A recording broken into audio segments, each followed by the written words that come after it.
Move Africa, un monde nouveau vous appelle.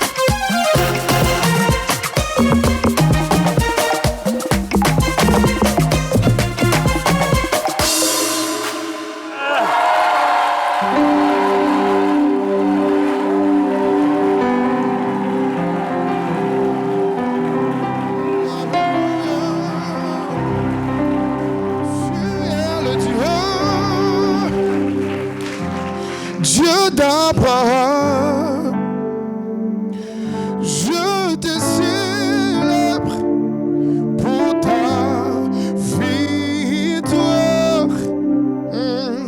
Tu es le Dieu qui ne change pas. Je te célèbre pour ta victoire. Tu es le Dieu, Dieu d'Abraham. Je te célèbre pour ta victoire. Tu es le Dieu qui ne change pas. Et je te célèbre pour ta victoire. Oh, je veux te célébrer aujourd'hui. Tu es le Dieu. Radadada loulou, nou nou nou nou le. Je te célèbre pour ta victoire. Yeah, tu es le Dieu qui ne change pas. Et je te célèbre pour ta vie. Regarde ce que Dieu a fait. Est-ce que tu vois ce que Dieu a fait? C'est pourquoi j'ai prié. C'est accompli. Oh, hey. Regarde ce que Dieu a fait. Je dis regarde ce que Dieu a fait. Oh Jesus. Est-ce que tu vois ce que Dieu a fait? C'est pourquoi j'ai prié. C'est accompli. Oh lo lo lo lo. Regarde ce que Dieu a fait. On me l'avait dit. Maintenant j'ai vu. Moi j'ai vu tous les miracles que tu fais. La prière de mon cœur s'est accomplie. J'ai vu ce que Dieu a fait. Regarde ce que Dieu a fait. Oh, Shabalaba. Est-ce que tu vois ce que Dieu a fait? C'est pourquoi j'ai prié. C'est accompli.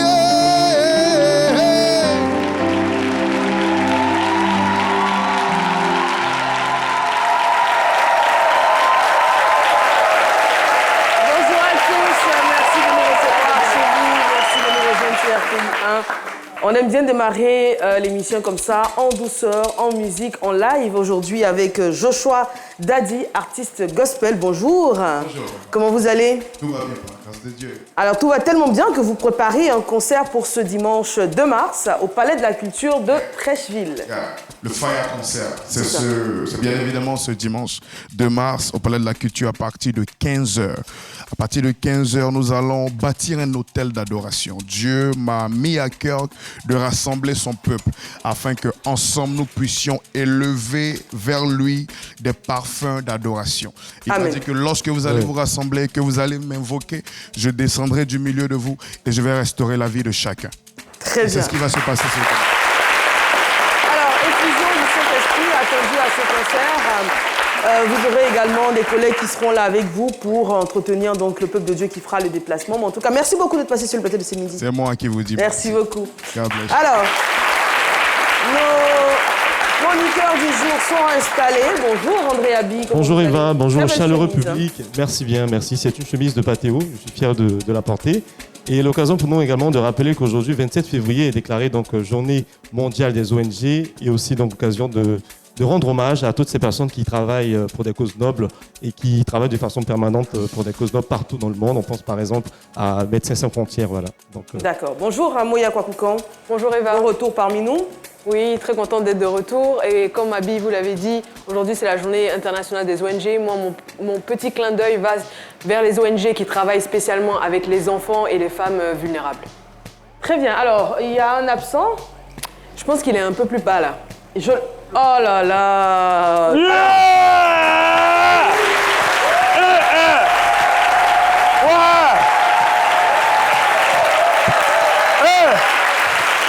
Monsieur. Ouais. Monsieur. Iron Man. Iron Man. Awane, c'était hier. Hein? Non, c'est pas Awane, mais je dis que je suis Iron Man, je suis le grand frère de Spider-Man.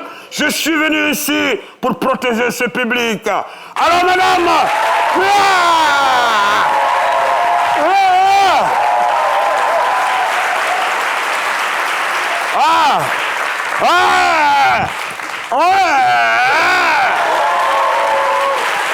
Bien tendre les pieds. Hein. c'est mieux, bon. Il transpire déjà. On y va pour le fil d'actu, au plaisir.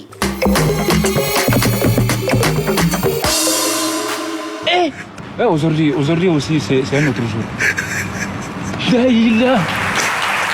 Alors, Iron Man pour les informations, le litige foncier à Djorobité, mesdames et messieurs. Djorobité 2, commune de Cocody, hier mercredi, affrontement entre les jeunes du village, une scène violente relayée par les partageurs sur les réseaux sociaux. Au même moment, pendant ces affrontements, il y avait un conseil des ministres à la salle des parts retrouvée. Le gouvernement se penche sur la situation et appelle les populations à la patience et à la confiance à la justice. Parole de sage. Deuxième information, Yamoussoukro, capitale politique de la Côte d'Ivoire. Vous l'avez su certainement, une odeur mystérieuse la semaine dernière, suffocante, à caractère nasal, défraie la chronique et effraie les populations.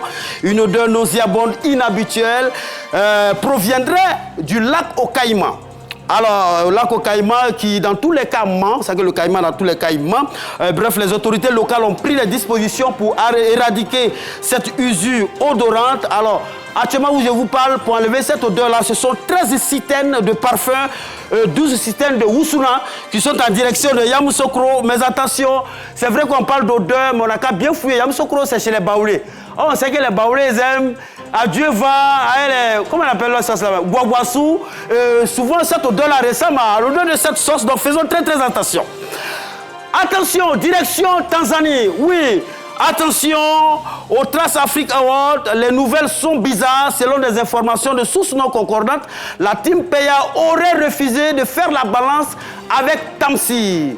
Le coup de marteau serait en train de devenir un coup d'épée. Bref, grosse interrogation. Mais toujours est-il que le pourcentage, quand on jette un coup d'œil sur le tableau du pourcentage de Tamsi, il reste intact. Tamsi, 87%. 1% pour les autres. Alors il faut profiter pour faire un clin d'œil également lors de cette cérémonie-là à José et Didi B que je voudrais qu'on ovationne très très fort qui sont... Ouais. Didi B. Didi B, meilleur artiste rap de l'Afrique de l'Ouest. José, même, c'est en anglais façon là. Meilleur artiste francophone Africa. Et vous êtes heureux, comme Sérédier d'ailleurs, celui même qui gère la carrière de l'artiste. En tout cas, Didi B, félicitations. Mais pour l'instant, les chètes.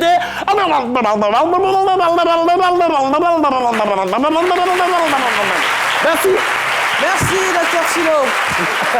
Alors, vous avez évoqué Tamsir et la team Peya. Il faut préciser également qu'ils ont remporté le prix du meilleur feat au Trace Award. Félicitations à eux qui font briller le drapeau ivoire haut dans le ciel. Alors, aujourd'hui, on parlera avec deux invités, deux témoins, qui ont été rejetés par leur entourage hier et qui, aujourd'hui, ils vivent plutôt bien. Ils ont réussi à se construire un mental et surtout à se forger une vie décente. Rejeté par mon entourage hier, j'ai pu me construire un avenir, c'est le thème du jour. Et pour en parler, on va accueillir d'abord Paul Vianney-Kofi, il est militaire.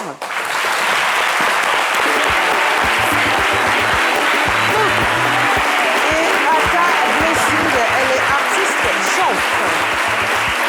Elle arrive.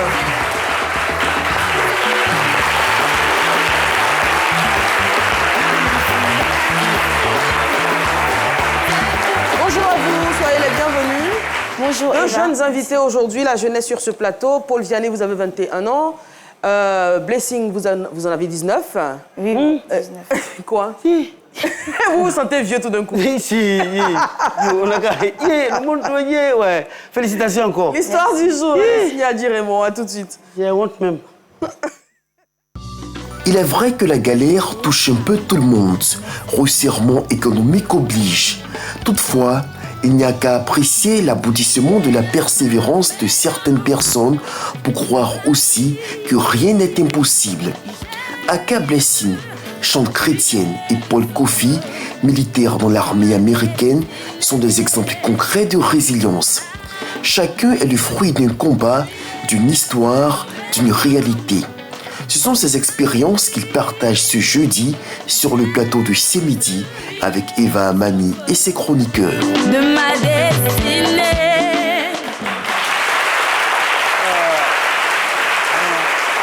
Alors, Paul Vianney, vous êtes originaire de Tankessé. C'est bien ça, c'est dans le nord-est de la Côte d'Ivoire, dans le département de Tanda. C'est ça, district du Zanzan, région du Gontougo. On est bien précis. Et vous êtes aujourd'hui chef d'équipe dans l'armée américaine. Vous allez nous dire comment vous en arrivez là. Vous intégrez l'armée américaine le 15 septembre 2023. Vous commencez donc votre vie en Côte d'Ivoire.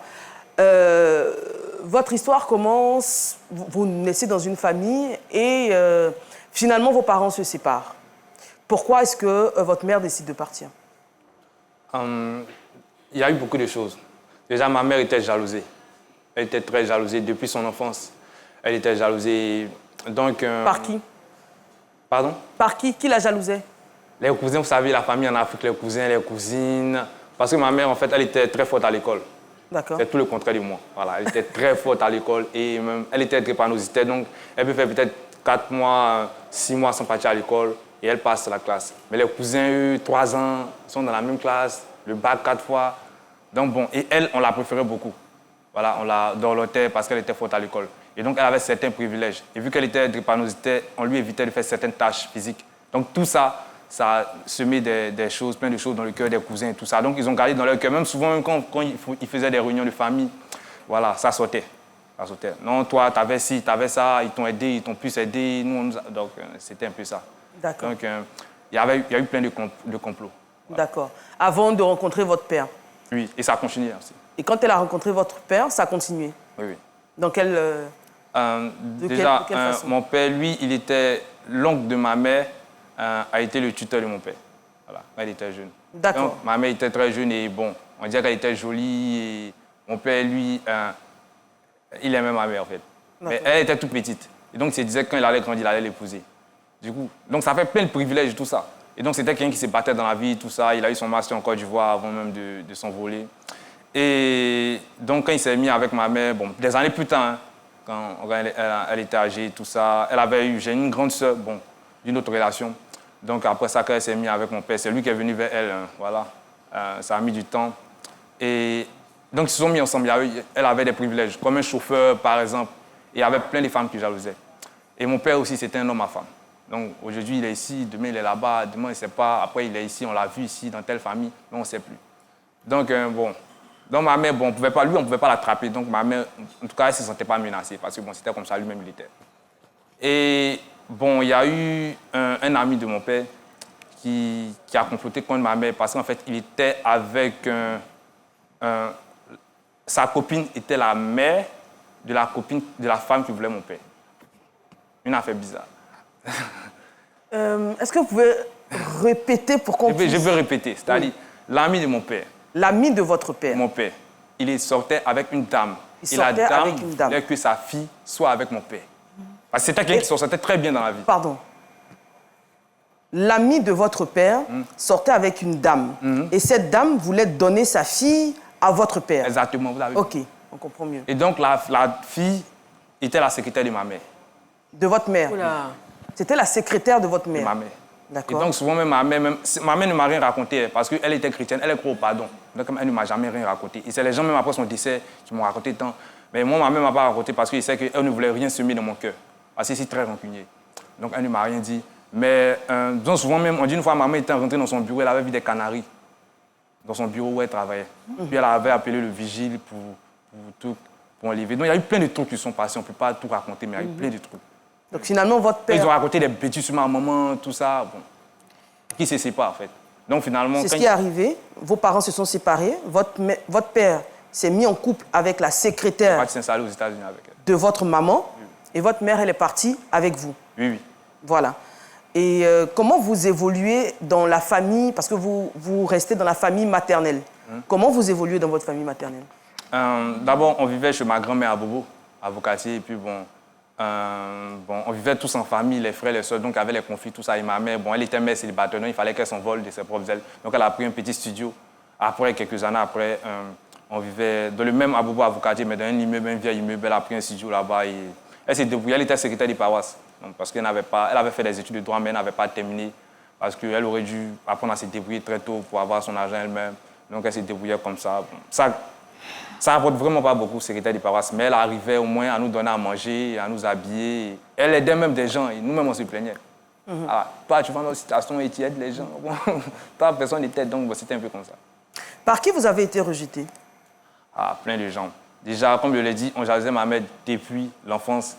Et c'est-à-dire, moi, j'ai jamais senti, quand ma mère était en vie, j'ai jamais senti une forme de rejet. Tout le monde m'a apprécié, ah, mon fils... C'est souvent comme ça. Hein? Voilà. Ah, il a grandi et tout. Et moi, ma mère, bon, même les gens qui venaient chez nous disaient que vraiment, ma soeur, on était complices. Bon, comme tous frères et sœurs, bon, souvent c'était un peu comme Tom et Nina, on se bagarrait, mais on s'entendait. Et c'est ce que ma mère voulait. Jusqu'à présent, moi et ma grande soeur s'entendent, on fait des trucs ensemble. Mais quand ma mère est décédée, moi déjà, je rappais. Voilà, j'avais commencé à rapper en classe de 4e. Donc déjà, quand on dit quelqu'un rappe, déjà, on a une image de lui. Qui fume la drogue, qui a des tatouages, qui couchait les femmes d'hôtel en hôtel. Donc, on avait déjà même fait... Vous aviez quel âge à ce moment-là? Quand j'ai commencé à rapper, j'avais peut-être... Quand vous perdez votre maman? J'avais 16 ans. 16 ans. J'étais au lycée moderne de Cocody-Angry, tout ça. Donc, voilà, je rappelle toujours, et puis bon. Donc, on avait déjà une image de moi. Et ma mère, vraiment, elle ne voulait pas que, pour être honnête, elle ne voulait pas. Elle avait du mal à accepter ça. C'est-à-dire, souvent, elle acceptait que je parte au studio, mais elle voulait que moi, je sois fonctionnaire, professeur d'art plastique. Et je lui ai dit non. Voilà, ça ne va pas se passer comme ça. Non, ce n'est pas ce que je voulais faire. Donc, il y avait un peu ça, ce conflit-là. Non, mais on s'entendait à la maison, on riait, mais souvent, quand ce sujet revenait, on se disputait. Et ben non, elle aussi, souvent, elle racontait ça aux cousins et tout ça. Donc, la situation n'avait pas une ampleur vraiment grave. Mais quand ma mère est décédée, ils ont pris ça. Jusqu'on dit même que c'est moi qui ai tué ma maman, parce qu'on se disputait beaucoup. Voilà. Et c'est à cause de moi, elle n'a pas supporté, elle est décédée. Comment vous l'avez vécu? Tu es un enfant sorcier, tu es un enfant maudit. Il y a eu plein de choses, hein.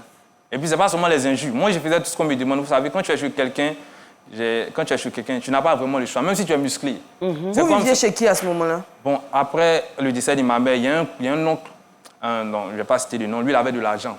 Voilà, un peu seulement, il est en France, après, il est à Dubaï, après, bon, il avait de l'argent. Et lui, vraiment, il avait, je crois, plein de villas à Abidjan, il était bien. Et même le propriétaire de la maison dans laquelle on vivait croyait qu'il allait me recueillir. Parce qu'il venait chez nous manger, tout ça, maman pilait le photo, il mangeait.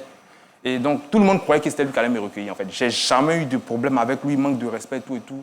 Et quand ma mère est décédée, donc, la famille lui a dit, bon, m'a confié à lui.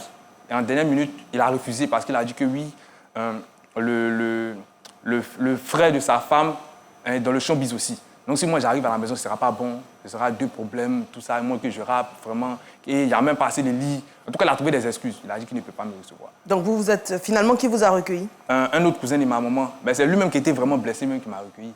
Par les histoires de jalousie. Lui, il dit qu'on ne l'a pas aidé. Donc, mais aujourd'hui, il s'en sort bien dans la vie, il a construit sa propre maison. Mais lui, il dit qu'il voulait devenir médecin. Donc, l'oncle de ma mère qui avait pour ma mère ne l'a pas aidé. Donc, finalement, je me retrouve à Yopougon en Aniré. J'avais jamais imaginé ça.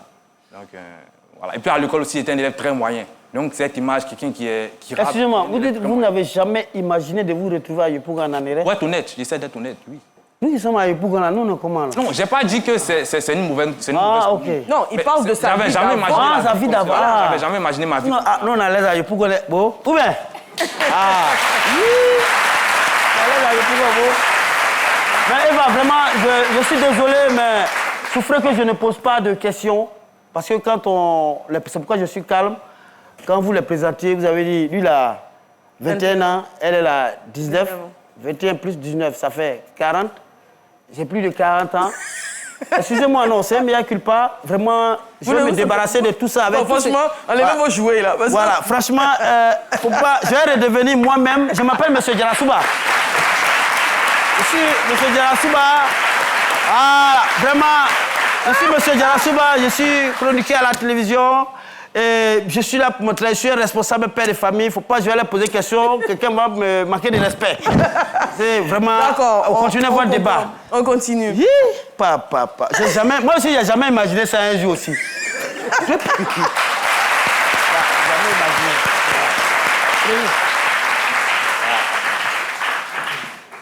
Paul Kofi, la question que j'ai envie de vous poser, c'est comment les choses se stabilisent pour vous après tout ce qui s'est passé avec ce rejet? Pour être honnête, c'est quand j'ai quitté la Côte d'Ivoire. Parce que même la veille de mon départ déjà, vu que mon père, lui, il est toujours en contact avec son ami, c'est son meilleur ami. Depuis, ils ont fait le lycée ensemble, tout ça. Ils ont fait tous les 400 cours ensemble. Du coup, la veille, lui ne sait pas que je connais l'histoire, en fait. Lui ne sait pas que je connais l'histoire. Donc la veille, je raconte comment ça s'est passé avant que j'arrive. Oui, on va y arriver. On va prendre langue d'abord avec Blessing. On va essayer de comprendre son histoire. Oui. Parce que vous, jusque-là, vous êtes dans votre famille maternelle. Et ensuite, votre père vous récupère. Oui, oui. Et c'est de là que vous allez partir aux États-Unis oui. avec lui et tout. Donc, on va y revenir. Blessing, vous, par contre, vous avez grandi dans une famille aimante. Vous n'avez pas eu de soucis d'ordre familial. Oui, oui. Ce sont vos amis qui vous ont accusé de sorcellerie. Oui, c'est ça. Pourquoi? Bon, comme tout enfant... Nous avons vécu des enfances c'est-à-dire nous avons vécu une enfance où chacun joue, où on attribue des rôles à chacun. Et d'autres même disent non, que moi je prends le rôle de cuisinière quand on joue dans les boîtes au moins. Donc c'est ainsi qu'une amie m'a vue, elle dit ah, parce qu'à l'état civil je m'appelle Regina. Elle dit ah, Regina, tu peux prendre le rôle de sorcier. Bon, moi je ne sais pas c'est quoi, mais elle a fait des grimaces comme on fait comme ça. Et elle dit oh, qu'est-ce que c'est ça seulement? Elle a fait, je vais être actrice. Donc, dès maintenant, on va exercer ça. Donc, c'est comme ça que nous avons commencé à jouer ensemble. Des années se sont passées. J'étais en classe de CM1, je me rappelle bien, en classe de CM1, CM2. Je ne savais pas que cela allait me rattraper encore. Donc, en entrant dans la salle de classe, elle dit à ma voisine que ne t'assois pas à côté d'elle. Je dis, pourquoi? Elle dit, non, c'est une sorcière. Je dis, cette histoire encore, ça me suit que ici. Donc, quel coup je suis sorcière? Donc, je n'ai rien dit, je suis sortie de l'école parce que voici mon école, voici ma maison qui est en face. Je suis allée, ma maman vendait de la tséké devant l'école. On avait fini, 10 heures, donc je suis sortie. J'ai dit, ah maman, voilà ce qu'on raconte, que je suis une sorcière. Qu'est-ce qui se passe? Je ne comprends pas. Donc, cette amie a commencé à diffuser que je suis sorcière, dit à tout le monde dans le quartier. Des parents même interdisaient leurs enfants de me toucher, de s'approcher de moi. Je ne comprenais pas. Je dis à maman que je ne veux plus partir à l'école. Parce que si je dois aller à l'école, qu'on doit m'enseigner, que cette école même me refuse l'accès, c'est que ce n'est pas la peine, je dois rester à la maison. Donc c'est comme ça que je suis allée, quand j'ai fini les cours, à midi, je suis allée chez une camarade, que je passe le temps là-bas avant de venir. Et arrivée là-bas, sa maman m'a dit, quitte là, sorcière. Elle a claqué la porte à mon visage. c'était pas vraiment évident de supporter cela. C'était très, très, très, très difficile. Ça m'a rendue très timide, ça m'a rendue... Vraiment, j'ai eu peur d'avoir des amis, de m'approcher de quelqu'un. Blessing, ce que vous nous racontez, c'est quand même du harcèlement scolaire. Est-ce que vous avez reçu du soutien de la hiérarchie à l'école? Ou est-ce que vous étiez totalement livré à vous-même? Oui, non, je n'étais pas totalement livrée à moi-même parce qu'il y avait les parents qui m'entouraient. Il y avait déjà mon maître, parce qu'il y avait l'éducatrice qui était sous pression des parents qui ne voulaient pas que leurs enfants étudient avec une sorcière. Parce que si tu es une sorcière, tu vas certainement initier nos enfants à cela. Donc, ce n'était pas évident. Mais par la grâce de Dieu, il y avait un très bon maître à cette époque qui m'a soutenue avec l'aide de mes parents, vraiment. Si aujourd'hui je suis à ce niveau, je rends grâce au Seigneur pour la vie de ma famille. Alors, il y a... Dans le développement de l'histoire, il y a un homme de Dieu qui s'invite dans l'histoire, il y a un homme de Dieu qui fait une révélation et qui confirme le fait que vous êtes une sorcière. Oui, cette étape-là, oui, effectivement. Je ne vais pas dire le nom, mais c'était un programme, un homme de Dieu où nous sommes allés voir parce que papa, il y avait ma grande sœur qui pleurait, qui se lamentait, tout le monde. Et papa a dit, c'est vrai, nous sommes pasteurs, mais il y a d'autres pasteurs, certainement, qui ont plus d'expérience sur ce côté-là que tu dois aller voir. Donc c'est ainsi qu'on est parti, moi, maman et ma grande sœur, voir ce pasteur. Et cet homme de Dieu a dit, effectivement, c'est une sorcière. Devant toute l'assemblée, la honte de ma vie que j'ai eue. Ouh! Je suis sorcière. Dans quel coup? Je ne mange ni en rêve, je ne vois ni personne en rêve. Enfin, vous ne savez pas que vous étiez sorcière. Je suis paisible dans mon sommeil. Je rêve comme tout enfant normal. Certainement, tu rêves, papa te donner cadeau, je fais tout le temps. Je n'ai jamais rêvé d'une personne qui me dit non, prends cette nourriture, mange. Je n'ai jamais rêvé de quelque chose.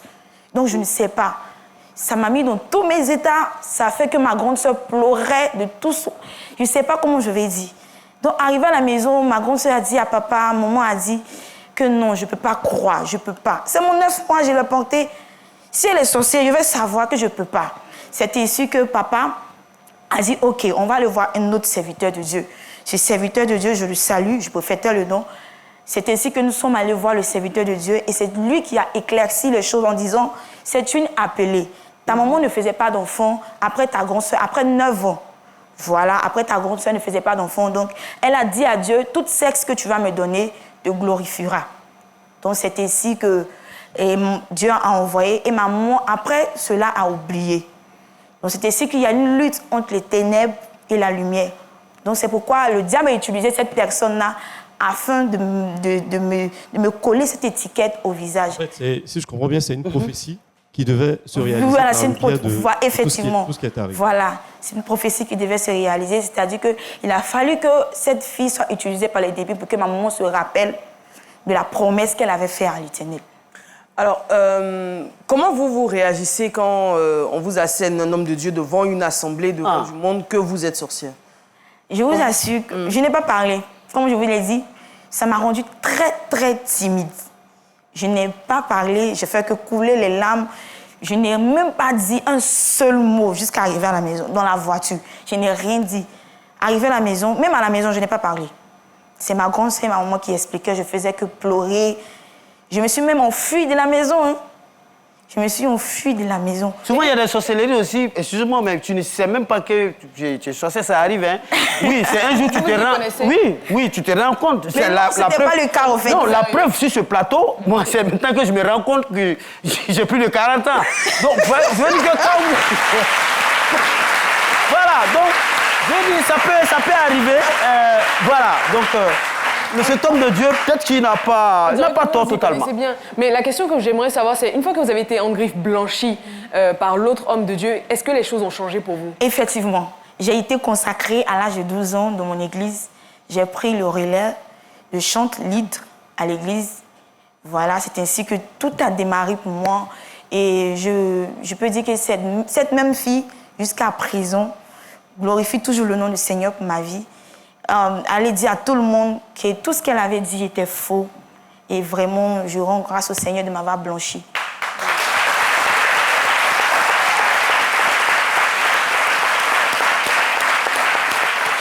Alors, On va aller à la pub et puis on reviendra parler de la deuxième partie de l'histoire de Vianney parce que si on veut y aller chronologiquement, après le décès de votre maman, quand votre père vous récupère, il y a une nouvelle vie qui s'offre à vous et qui vous mène là où vous en êtes aujourd'hui. Ce sera dans un instant, juste après la pub. À tout de suite.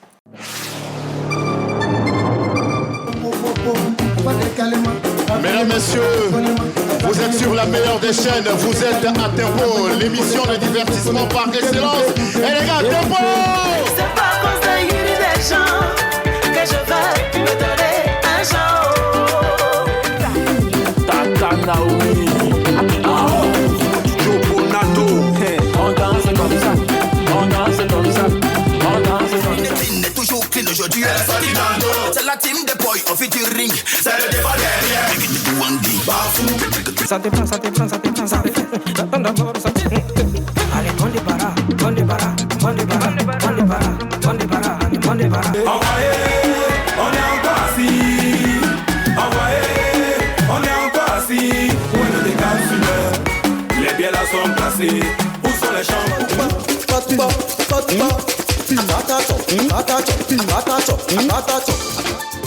Tempo, la fête de la musique s'installe chez vous avec vos artistes préférés tous les samedis à 11h sur RTI 1.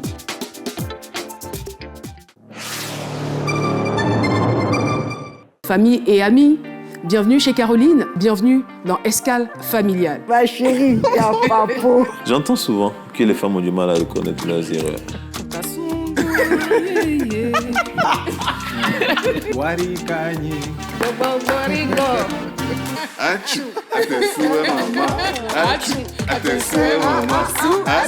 Qu'est-ce qui vous a plu en lui à l'époque? Il était simple. Dans un groupe, il y a toujours des hauts et des bas. Avec le grand amour, avec le grand cœur que tu as su prendre soin de nous et nous transformer aujourd'hui. 89e minute et 17e seconde, la Côte d'Ivoire égalisée. J'ai compris que toi, à côté de moi, j'allais toujours égaliser toutes les situations, même les plus difficiles de ma vie. Parce que derrière chaque personne, il y a une famille. Et en chaque famille se cache une vie et des valeurs. Je vous donne rendez-vous chez moi dans Escale familiale, une émission prestigieuse, inédite et sensationnelle. Tous les samedis à 18h50 sur RTI 1.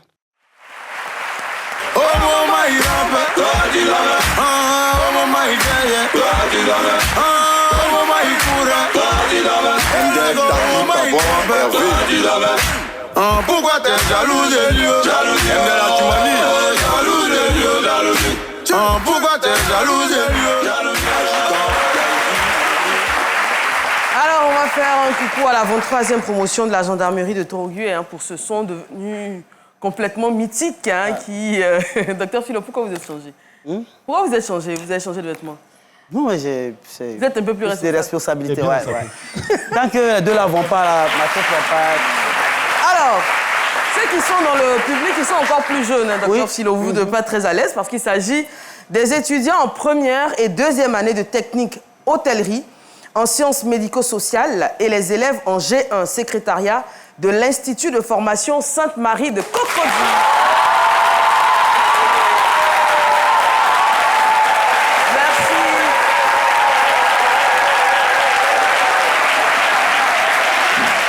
Merci d'être là et merci encore une fois au fondateur, M. Kwaku Ambroise, et à M.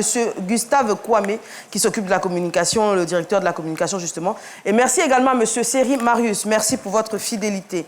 Alors, avant de reprendre nos échanges, on va accueillir M. Abraham Kobri. Il est journaliste et président de l'ONG. Bonjour, M. Kobri. Bonjour, public de ce midi. Alors, avec vous, on va parler de la 18e édition de la Journée internationale des maladies rares. C'est ce 28 février, c'est demain? C'est demain, évidemment. 28 février. Alors, il faut savoir déjà que merci pour le clin d'œil que vous avez fait pour les ONG. Le Miroir du Monde est donc une ONG qui travaille dans le domaine de la sensibilisation des maladies rares ici en Côte d'Ivoire. Et justement, nous voulons nous saisir de cette édition. Ici en Côte d'Ivoire, nous fêtons donc la 5e édition, voilà, qui sera autour d'un plaidoyer que nous voulons faire au sein en faveur du ministère de la Santé pour qu'il y ait un regard par rapport donc à cette journée et puis à ces patients atteints de maladies rares ici en Côte d'Ivoire. Alors, Eva, là, la problématique qu'il y a derrière, on va dire, les maladies rares, c'est que aujourd'hui, c'est vrai que ce n'est pas encore d'ordre de santé publique, mais il y a besoin de se pencher sur ces maladies parce que ça donne un regard futuriste et avant-gardiste par rapport donc à certaines maladies qui vont venir dans le monde. Traiter les maladies rares. Le problème aussi des maladies rares, si je peux me permettre, c'est que déjà elles sont méconnues. Les traitements ne sont pas forcément accessibles. C'est ça. Ils ne sont pas faits pour un grand nombre. Donc il y a difficulté d'accès également au traitement. Et puis même, souvent, il y a des errances médicales parce que les médecins ne sont pas forcément formés, donc ils ne peuvent pas diagnostiquer tout de suite la maladie. En tout cas, ce sera une conférence plaidoyer à Bata, cité BCAO, à partir de 9h demain. Tout à fait. Et nous voulons justement saisir l'occasion pour dire merci déjà au ministère qui donne l'occasion de travailler sur le terrain parce que c'est pas chose aisée en tant qu'une ONG de travailler, mais nous demandons par ce plaidoyer que l'État puisse y penser parce que c'est pas une journée reconnue officiellement ici en Côte d'Ivoire. Donc essayer d'attirer l'attention de l'État là-dessus et puis évidemment, si possible, créer un plan d'action national pour que toutes ces organisations qui travaillent dans ce domaine en puissent avoir justement une plateforme, une ligne on va dire directive pour pouvoir mener nos différentes activités. Très bien. Nous voulons encore dire merci pour cette occasion que vous nous donnez et puis à l'intention ou à l'endroit de toutes ces personnes qui ont des cas de maladies rares, ces enfants partout dans le monde, et particulièrement ici en Côte d'Ivoire, vous dites que vous n'êtes pas seul. Il y a des professeurs, il y a des scientifiques qui travaillent pour que demain, la santé ou bien le domaine... Le gouvernement va vous soutenir après cette histoire de terrain là. Ils vont passer. Merci beaucoup. Merci d'être passé sur le plateau de ce midi. Non, mais c'est très important ce dont il parle, parce qu'on parlait tantôt de sorcellerie, c'est qu'ici, quand on ne connaît pas une maladie, on ne sait pas de quoi il s'agit, on a tendance à accuser les enfants qui en souffrent d'être des sorciers. Parce qu'ils ont des symptômes qu'on ne connaît pas, ils ont des... Effectivement. Voilà. Moi, je sais par exemple que j'ai connu un petit garçon. Vous connaissez la maladie Gilles de la Tourette? Oui. Qui... avec des sortes de spasmes. Voilà, des spasmes. L'enfant bouge beaucoup, il dit des choses de façon spontanée, souvent des injures, etc. Et ce petit garçon-là était traité d'enfant sorcier. Bon, je ne suis pas professionnel de santé, mais les symptômes étaient assez évidents. Et par ignorance, c'était un enfant qui était stigmatisé. Alors, on va revenir à notre invité Paul Vianney. Donc, on revient donc dans votre histoire au moment où vous retrouvez votre père. Comment vous le retrouvez d'ailleurs et comment il vous récupère? Lui, c'est quelqu'un qui a toujours voulu me faire partie. Mais ma mère ne m'a pas laissé partir, elle m'a protégé. Je lui dis merci toujours pour ça. Parce que vous voyez un peu l'environnement, elle ne pouvait pas. Elle avait peur même que je meure, voilà, avec tout ce qui s'est passé. Elle ne pouvait pas. Parce qu'on rappelle, pour ceux qui nous prennent en marche, on rappelle que votre père s'est mis en couple avec la secrétaire de votre mère. C'est ça? Oui. Ils se sont mariés, ils sont d'ailleurs toujours mariés aujourd'hui? C'est compliqué, pour être honnête. Bon, je ne veux pas... D'accord. Il est très méfiant, mon père, c'est quelqu'un qui est très méfiant. Donc je pense... On ne va pas rentrer là-dedans. Mais en tout cas, à ce moment-là, ils vivaient ensemble. Oui, oui. Donc, on comprend que votre mère ne voulait pas forcément que... Elle ne voulait même pas. Elle ne voulait pas. M'a protégé. Donc, après son départ, son décès, donc, votre père vous récupère. Oui, oui. À ce moment-là, il vit aux États-Unis ou en Côte d'Ivoire? Il vit aux États-Unis depuis près de 30 ans maintenant. D'accord. Donc, selon le rêve américain, il a réalisé sa vie. Voilà, une maison, une grosse maison, des voitures, tout ça. Et donc, il a commencé mes papiers en 2020. Et ça, avec le Covid, tout ça, donc ça durait. Donc, avec l'environnement dans lequel j'étais, on dit, c'est parce que Dieu ne veut même pas que tu partes aux États-Unis que tes papiers, ça dure. Alors qu'il y avait le Covid. Donc, tout ça, chaque fois, il y a un problème. On dit, voilà, Dieu même nous parle. Si vous étiez maudit, en fait. Ils estimaient que c'est une les oncles, le temps, voilà. Ils parlent beaucoup. En Afrique, les oncles, ils parlent. Voilà, ils parlent. Tant mais tu vas le faire aux États-Unis. Donc bon, il y a ça, et puis bon, 3 ans après, et puis bon, je suis parti. Et il y en a aussi qui voulaient se couler à moi, hein, avec cette histoire des États-Unis là. Voilà, il y a la petite soeur de mon tuteur une fois qui m'a appelé, elle m'a montré la photo de sa fille, bon. Bon, elle m'a dit, mais si elle est jolie, elle dit, c'est pas bon.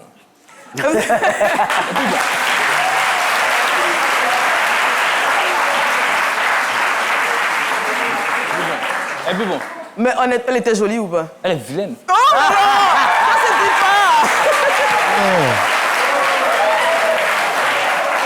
Ça se dit pas. Il n'y a jamais de vilaines femmes. Non, voilà, tous les êtres humains sont toutes les femmes sont belles. Hein? Au-delà même des femmes, tous les êtres humains sont beaux. C'est des jeunes gens. C'est des créatures de Dieu. On est tous beaux. Donc, finalement, les papiers avancent. Vous obtenez donc votre... la green card, c'est ça? Non, j'ai pas obtenu la green card, donc on a fait même un test ADN. S'il vous plaît. Allô, allô? J'écoute. Voilà. J'écoute et je me tais. Bouche bée. Ça a vraiment pris du temps. On a fait même un test ADN, tout ça. Un test ADN Oui, pour prouver que vous étiez son père. On fait venir son fils. des trucs pour mettre dans la langue, tout ça. Ils ont envoyé aux États-Unis. Donc ça a pris 3 mois et donc j'ai eu le visa. Et puis bon, je suis parti. C'est arrivé aux États-Unis qui m'ont livré ma green card. D'accord. Famille. Et quand vous arrivez, comment ça se passe avec votre papa, avec sa femme, avec sa famille? Comment ça se passe? Déjà, que je suis arrivé, il ne m'a pas déposé chez lui. Que je suis arrivé, premièrement, il m'a déposé dans le Rhode Island, c'est un autre État. On est arrivé à JFK, l'aéroport de New York. Donc, arrivé là-bas, il m'a dit oui, bon, on m'a expliqué plein de choses depuis Abidjan. Et puis, la femme avec qui je suis, elle est angoissée, parce que c'était la rivale de ta maman. Donc, vraiment, elle a peur. Donc, j'ai réfléchi, j'ai vu qu'on devait te mettre quelque part d'abord. Donc, il a pris une chambre, une sorte de maison, et les Blancs, ils font beaucoup ça, ils louent les chambres. Donc, il m'a mis là-bas, et puis bon, je suis resté pendant 2 semaines, le temps de recevoir ma green card. Et puis après ça, il m'a dit qu'il a un ami à lui qui a plus de 70 ans, qui est malade, donc il vit seul. Donc, il vit dans le Massachusetts, et c'est un État qui a beaucoup d'opportunités. Les salaires sont plus élevés, donc il va m'envoyer là-bas, il va rester auprès de son ami, veiller un peu sur lui, et puis pouvoir me chercher là-bas. Et j'étais là, j'étais couché sur le lit, et puis il m'a dit, bon, voici les États-Unis, te voilà. Donc, fais ce que tu vas faire. Bon, c'est tout ce qu'il m'a dit. En fait, en gros, prends ton avenir en main Voilà. et puis décide des opportunités. Voilà. Donc, qu'est-ce que vous décidez de faire? Bon, j'avais déjà mes plans depuis la Côte d'Ivoire. Je suis un grand rêveur. C'était quoi vos plans? Dans mon plan, ici, bon, la vie, tout ne se passe pas comme on veut. Donc, j'ai plein de plans et certains plans ont marché. Donc, un plan était de rentrer dans l'armée américaine, ça a marché. Ça, j'avais ce plan depuis la Côte d'Ivoire. C'était pas un rêve, c'était un objectif. Vous réussissez à rentrer dans l'armée américaine. Voilà, donc ça, c'était un plan. C'était le premier plan. J'avais prévu d'avoir une nouvelle voiture avant 2 ans, je l'ai fait. Les gens ont dit que c'est impossible, je l'ai fait. Voilà. Ça, c'était un plan aussi. Alors votre expérience rappelle effectivement ce qu'on appelle les scientifiques ou les sociologues disent le phénomène de réussite paradoxale. Très souvent, ça a lieu par rapport à l'école, des élèves qui sont prédestinés, dont tout prédestine à ne pas réussir, qui finalement réussissent. Il y a 3 raisons généralement que les sociologues avancent. Il y a, on va dire, la détermination, la résilience, et ensuite le fait de voir le savoir ou le travail qu'on veut faire comme utilitaire. Vous, qu'est-ce qui vous a motivé le plus à justement vous dire que vous allez forcément réussir? Je suis très fier. Voilà, je suis très fier. Et depuis que je suis tout petit, je ne voulais pas être de la classe moyenne. Je ne vais pas paraître arrogant, je ne voulais pas être de la classe moyenne. Ma mère était pauvre, ma grand-mère était... Je les aime. J'aime ma mère plus que tout le monde. Une fois, j'ai dit à ma mère que je suis prêt à vendre mon âme au diable pour te faire sortir de la pauvreté. Elle m'a dit non. Non, parce qu'elle croyait en Dieu. Elle a dit non, ne dis pas ça. Que moi, parce que ma mère, ce n'était pas quelqu'un d'attaché au matériel. C'était tout le contraire de moi. Elle peut vivre son... Voilà. Moi, je disais non, je voyais des gens dans des yachts. Pourquoi pas moi? Vous aviez beaucoup d'ambition et vous vous donniez les moyens de réaliser vos rêves, des moyens honnêtes et légaux. Oui, oui, bien sûr. D'accord. C'est bon à préciser. Alors, il est également très honnête et il ne fait que ce qui est légal. Son nom, c'est Mohamed Lamine Sanogo. Il s'invite à présent pour la chronique Info Réseau.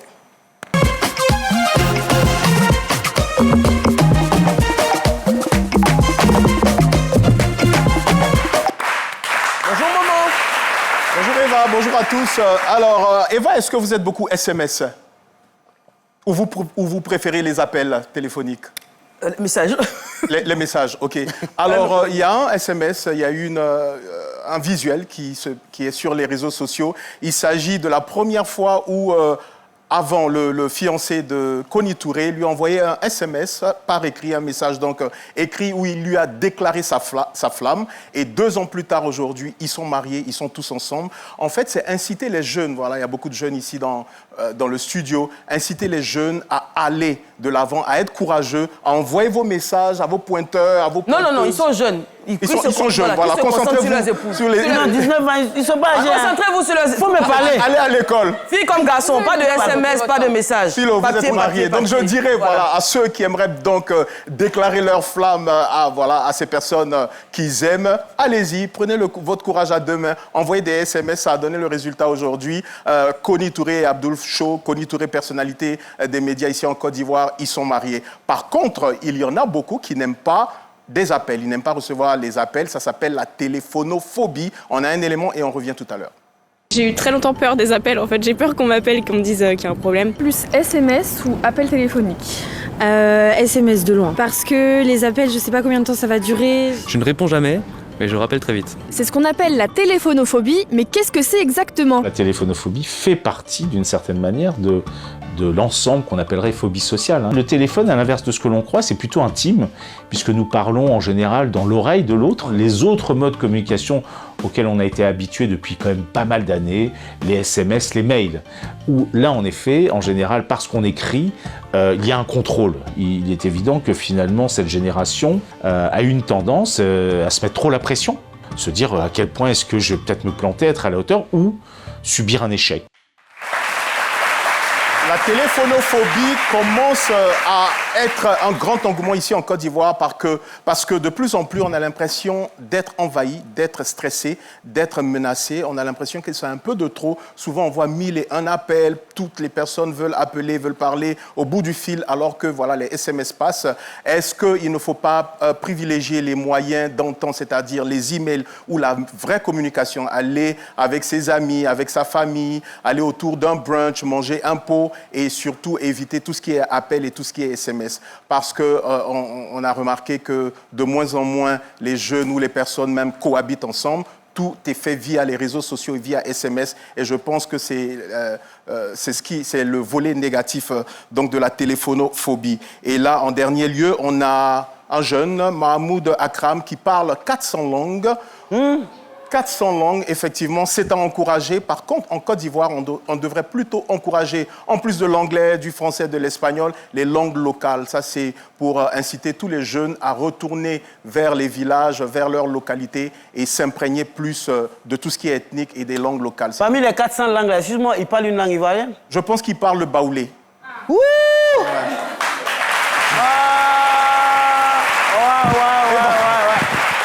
Merci. Jeudi prochain, je viendrai avec... Oui? Oh non, je vais compléter ma sagesse. Puis-je avoir votre chapeau? Il n'y a pas de souci. Allez, merci bien. À jeudi prochain. Merci. Merci Momo. Merci, Dr Philo. Dernière coupure publicitaire, à tout de suite.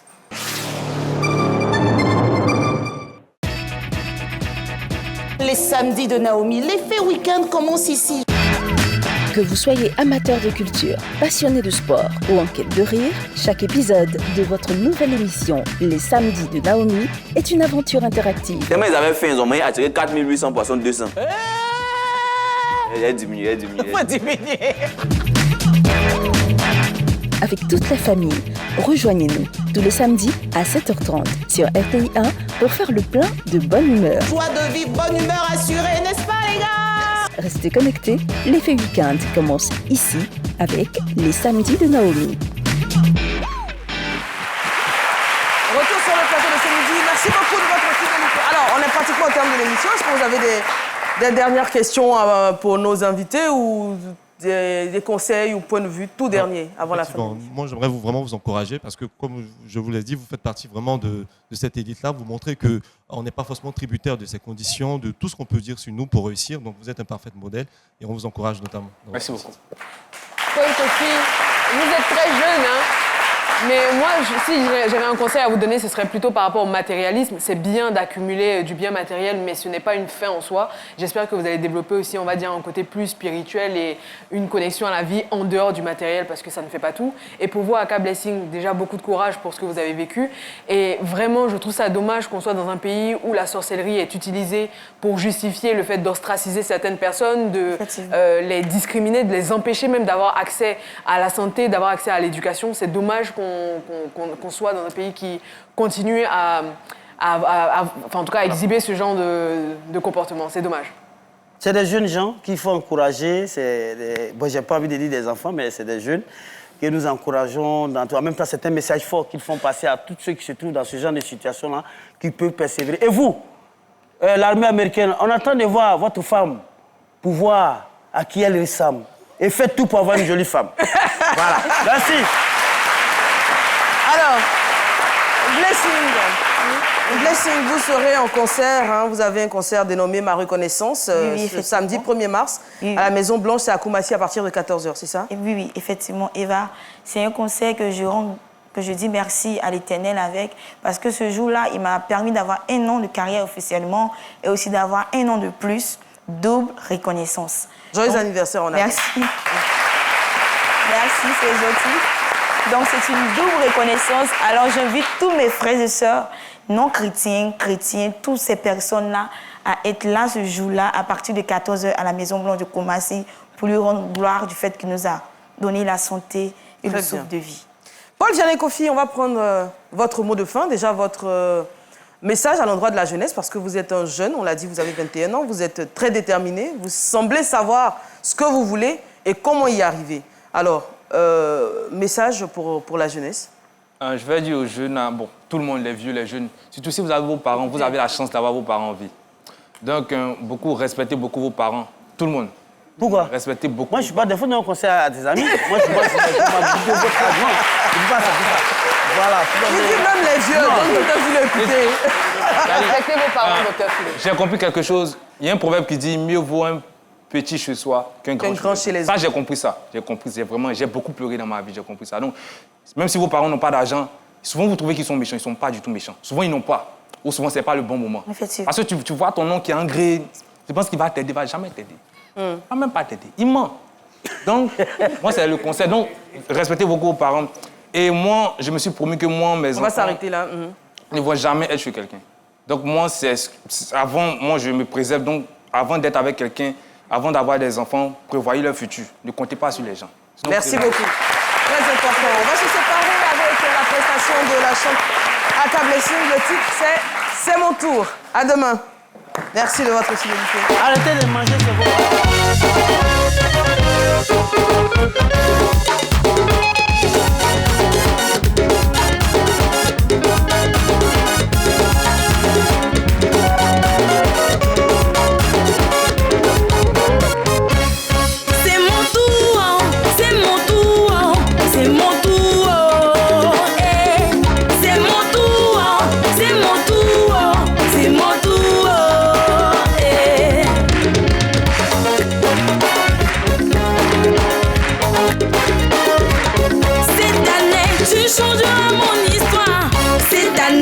Changer ma situation.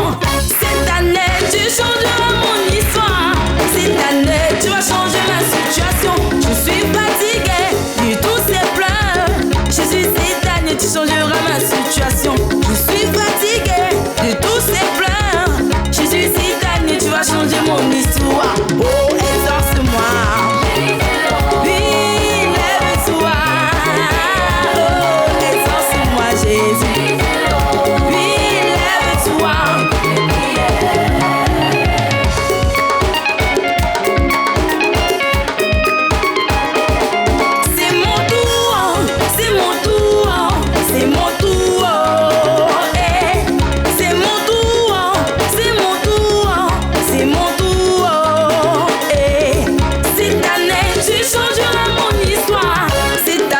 Tu vas changer ma situation.